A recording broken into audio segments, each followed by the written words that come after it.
우리나라 영어 공부의 대부분은 끊어읽기로 배우죠. 수능이든 토익, 토플, 심지어 영어회화까지도 끊어읽기로 배웁니다.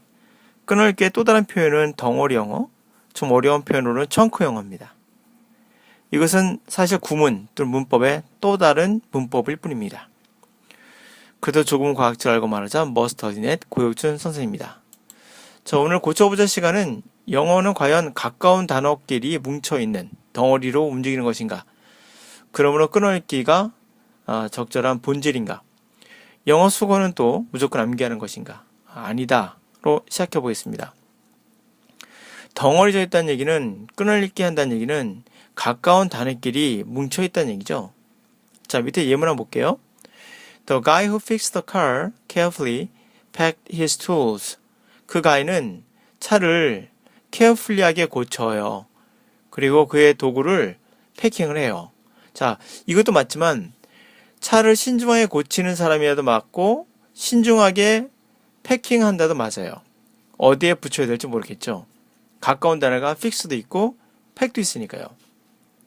어디에 끊어읽기 할지 모르도 좀 부적절하죠. 근데 만약에 carefully를 fix와 가깝게 하고 pack과 멀어지게 합시다. 그러면 carefully 맨 앞으로 끄집어내서 carefully the guy who fixed the car packed his tool 라고 하면 원어민은 반드시 carefully를 fix가 아닌 pack으로 받아들입니다.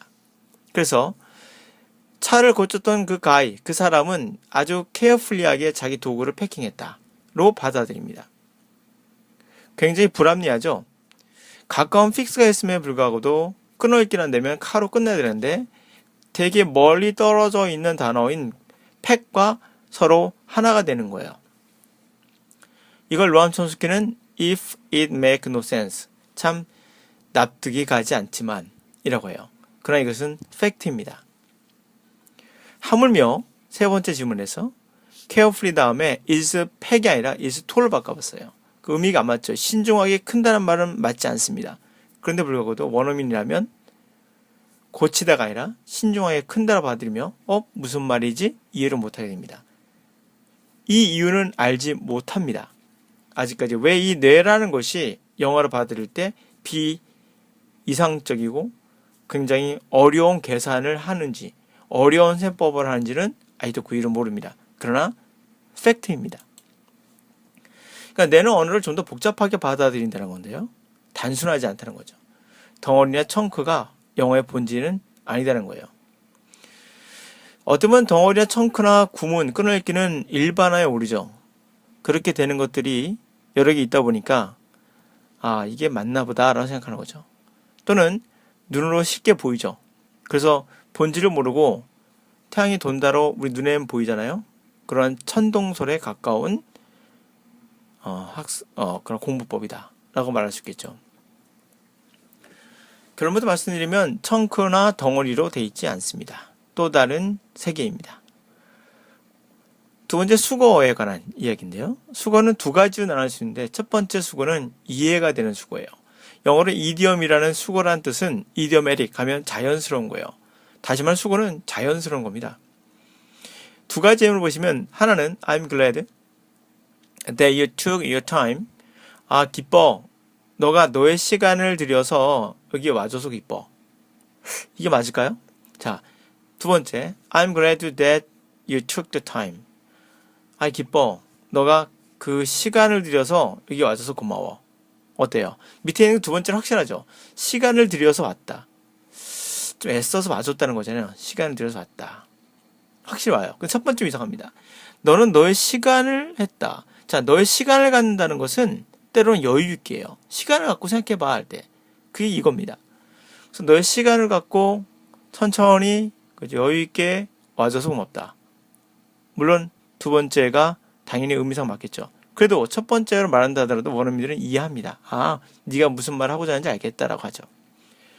이렇게 take the time, 더가 들어온 절대적 시간이거든요. 너가 그러한 시간이라는 것을 들여서 와줬다. 그러므로 이것은 애써 와줬다는 거고, 위에 있는 것은 너가 가진 시간을 갖는 거야. 너의 시간을 가져보는 거.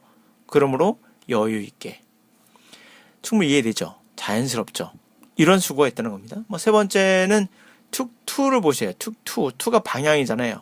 나를 어디로 데려가죠? 스모킹 쪽으로 데려가는 거예요. 그리고 그쪽 행동을 내가 하는 쪽으로 가는 거니까 그걸 좋아한다. 또는 뭐 그쪽에 습관이 없었다. 난 담배 피우는 습관이 있어. 담배 피우는 것을 좋아해. 뭐 담배 피우는 습관이 생겼어. 뭐 이렇게 말할 수 있겠죠. 충분히 이해가 되는 자연스러운 부분이죠.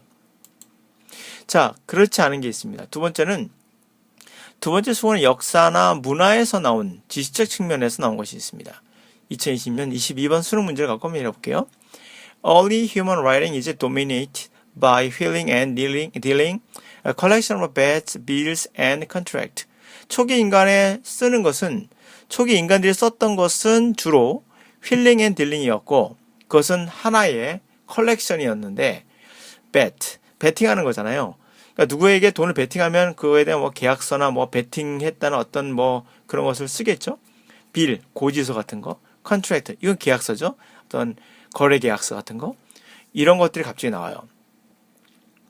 결국 인간이 초창기에 주로 쓰던 것들은 어떤 계약서 같은 거란 거죠, 주로. 근데 힐링 딜링이란 말은 알 수가 없어요. 이건 생각해도 나오지 않아요. 아까 좀 자연스럽지가 않습니다. 이것은 문화적 측면, 역사적 측면이에요. 그러니까 휠은 돈은 바뀌잖아요. 카지노에 보시면 룰렛이라고 해서 돌아가는 바퀴처럼 생긴 거 있죠.